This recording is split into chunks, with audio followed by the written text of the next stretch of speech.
Hey, it's Joey for Digital DJ Tips, and today I'm going to show you how to make your very own DJ emergency pack.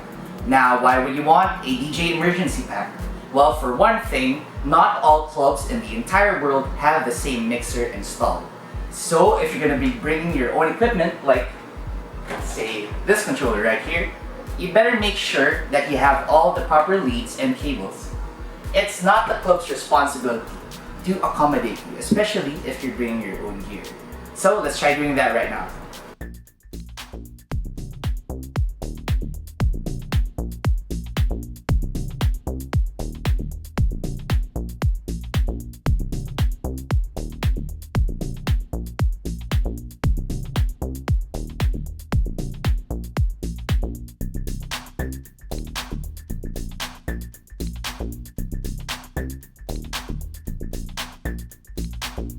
Alright, so here's our DJ emergency pack.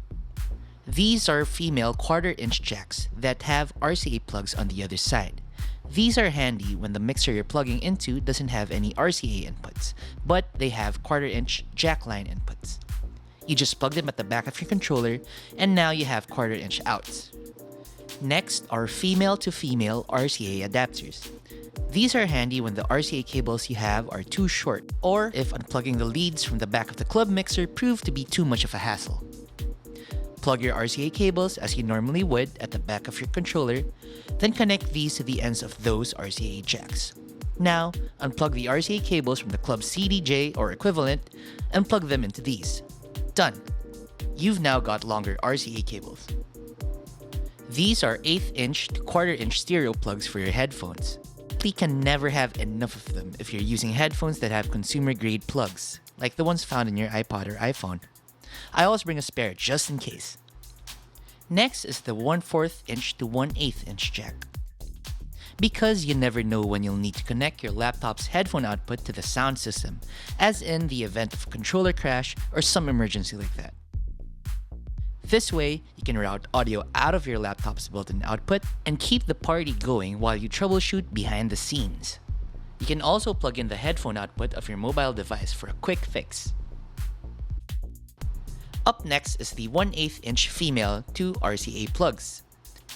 If for some reason the sound system only has a consumer headphone plug input, you can use this to run a headphone cable from their board to your controller's RCA outputs.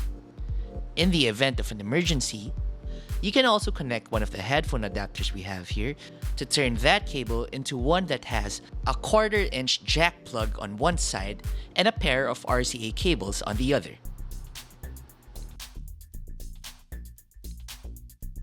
Up next is the RCA to quarter-inch stereo jack. You can plug your RCA outputs into this and get a stereo signal going into the sound system mixer's stereo line input if it has one. Oops, I'm a little bit off camera on that one, but yeah, you get the idea. Oh, and by the way, you'll know it's a stereo plug if you see two lines on the plug itself, like on this one. Take this plug for instance. It has two inputs, but it only has one line on the plug itself, so it's still a mono plug.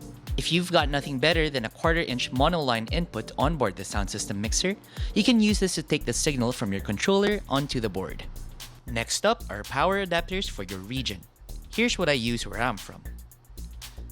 I also have an LED torch here for troubleshooting in dimly lit areas, aka the DJ booth.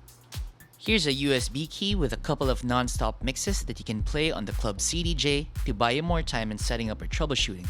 I listed some other software and files that would be perfect to place in this. And last but not the least, I have a pair of earplugs. If you want to be in the game for a long time, you'd better protect your hearing.